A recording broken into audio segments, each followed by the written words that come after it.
यूनान में जो कश्ती हादसा पेश आया, यकीनन उससे वाकिफ़ आप होंगे, लेकिन बहुत ही दिल दहला देने वाला एक वाक़या जिसमें पाकिस्तानियों की एक बड़ी तादाद जो है इसके ज़रिए मुल्क से जाने की जो है वो कोशिश करते हुए जाँ बहक हो गई है। अब तक के फिगर के मुताबिक 298 पाकिस्तानी इसके नतीजे में जाँ बहक हुए, जिनमें से सिर्फ जो है वो आज़ाद कश्मीर से ही 135 अफराद जो हैं बताए जा रहे हैं। अभी भी मुकम्मल तौर पर जो है वो बॉडीज़ की शनाख्त नहीं हो सकी है, लेकिन इसके पीछे ऑब्वियसली जो नासिर हैं उन पर बात करना बुखारी साहब यकीनन ज़रूरी है कि क्योंकि रेशो जो इसका बताया जाता है वो ये बताया जाता है कि 10 में से सिर्फ एक बंदा जो है वो पहुंच पाता है, और लोग इससे वाकिफ़ भी होते हैं, लेकिन फिर भी लोग इतने फ्रस्ट्रेटेड हैं, इतने जो हैं वो तंग हैं मुल्क के हालात से कि वो हर कीमत पर इस मुल्क को जो है वो छोड़ के जाना चाहते हैं।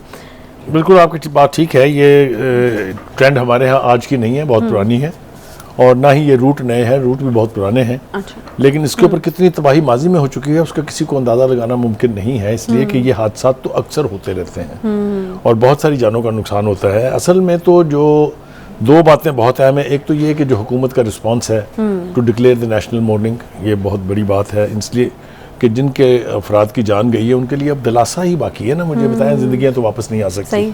तो एक तो ये बहुत अच्छा, दूसरा ये कि जो कमेटी की तश्कील दी गई है इस वाक़े को प्रोब करने के लिए, और तीसरा ये कि जो एक्शन इनिशिएट हुआ है अब तक लोगों की गिरफ्तारियों का जो जिम्मेदार थे इसके, और ख़ास तौर से वो जो तंजीम जिसने इनको भेजा था उनके सारे लोग तकरीबन पकड़े जा चुके हैं। एक आदमी शायद उनका अभी मिसिंग है, वो भी पकड़ा जाएगा। देखिए, गुजारिश ये है कि हमारे यहाँ एक बड़े तवील अरसे से दुबई चलो दुबई चलो दुबई चलो चले जाते हैं लोग, यहाँ से अक्सरियत जो है वो दुबई जाती है, लेकिन दुबई में उनका हाल क्या है अगर आप जाके देख लें तो न सिर्फ ये कि आपको तरस आएगा उन पर, आपको शर्म आएगी अपने पाकिस्तानी होने पर। वहाँ वो काम कर रहे हैं जिसका वो यहाँ होते हुए तसव्वुर भी नहीं कर सकते, और आमदन में भी कोई इतना बड़ा फर्क नहीं है कि आप वहाँ करोड़ों कमा रहे हैं और यहाँ आपको सैकड़ों नहीं मिल रहे थे। मैं आपको बताऊं कि लोग वहाँ जाके पछताते हैं और शर्मिंदगी से वापस नहीं आते हैं कि घर के लोग क्या कहेंगे। एक एक कमरे में 16-16 आदमी रह रहे हैं, 4-4 चारपाइयां ऊपर नीचे रख के। यही हाल जो है, ये जो रूट इस्तेमाल करते हैं लीबिया जाने का या टर्की जाने का, बुनियादी तौर पे रूट ये है कि इस्लामाबाद से वो टर्की जाते हैं, टर्की से वो कोशिश करते हैं ग्रीक जाने की। अच्छा। या यहाँ से लीबिया जाते हैं, लीबिया से कोशिश करते हैं इटली जाने की। ये वो रूट है जो काफ़ी अरसे से इस्तेमाल हो रहा है। लेकिन अब जो हमारे सामने जो रकम आ रही है जो दे दे के ये लोग गए हैं, 28 लाख 35 लाख रुपए उन्होंने दिया है फी बंदा, और एक ऐसे सफर पर रवा होने का जिसकी कोई मंजिल नहीं है। यानी ये कभी भी गारंटी नहीं रही, और जिस तरह के जॉब इनको मिलते हैं वहां जाके, इस्तांबुल में जो लोग क़याम करते हैं वहां महीनों पड़े रहते हैं पाकिस्तानी जाके, क्योंकि इनको कोई शिप नहीं उठाता है। कोई ये इनकी कोशिश ये होती है कि शिप के ऊपर काम ले लें। चूंकि मेरा भाई छोटा जो है खुद इस प्रोसेस से गुजरा है, इसलिए मैं जो कुछ भी कह रहा हूँ ये ऑथेंटिकेटेड स्टेटमेंट है। बिल्कुल ऐसा ही होता है कि शिप्स के ऊपर छोटे छोटे पैसों की नौकरियों के लिए ये जहाजों पर चढ़ जाते हैं। अच्छा। और फिर जाके जब कभी उनका जहाज यूरोप के किसी बंदरगाह पे लगता है तो बाहर निकल के गायब हो जाते हैं। एक तरीका ये है। सही। दूसरा तरीका ये है कि इसी तरीके से वो इन किश्तियों के जरिए ऐसे इलाकों में उतरते हैं जो आबादियों से बहुत दूर होते हैं, और फिर उसके बाद रुलते रुलाते कहीं ना कहीं किसी न किसी पाकिस्तानी के हत्थे चढ़ जाते हैं। तो ये सेफ रूट नहीं है।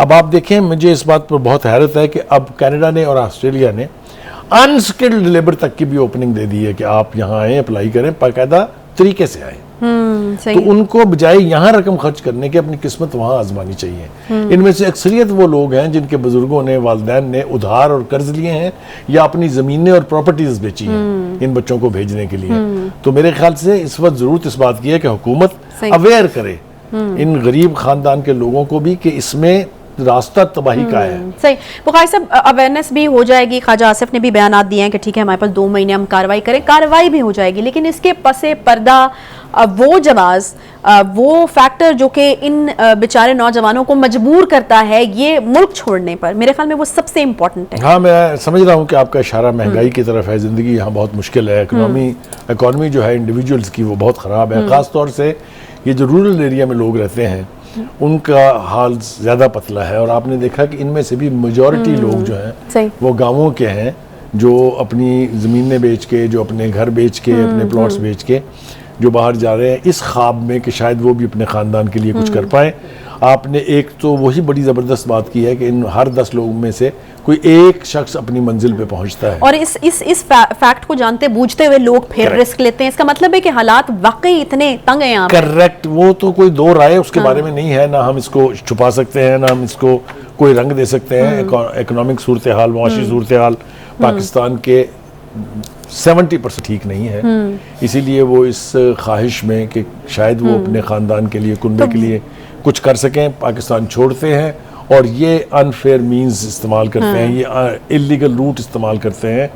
लेकिन मैंने आपसे कहा है कि इनकी दूसरे मुल्कों में जाने के बाद जो हालत होती है वो भी काबिल रश्क नहीं है। चलें बुखारी साहब, इस चीज़ की तो दुआ ही की जा सकती है कि अल्लाह ताला जो है वो यहाँ इतनी खुशहाली दे कि किसी भी नौजवान को जो है ये करना ही ना पड़े, या फिर अपने पीछे जितना दुख इस वक्त हम देख रहे हैं, लोगों के जवान बच्चे जो है वो ज़िंदगी से हाथ धो बैठे हैं और कितनी तकलीफ़ में हैं माँ बाप, वो तकलीफ़ और अज़ियत जो है वो ना सहनी पड़े। इसके साथ ही प्रोग्राम का वक्त आज का यहाँ पर ख़त्म होता है। इंशाल्लाह आपसे कल मुलाकात होगी। ख्याल रखिए अपना।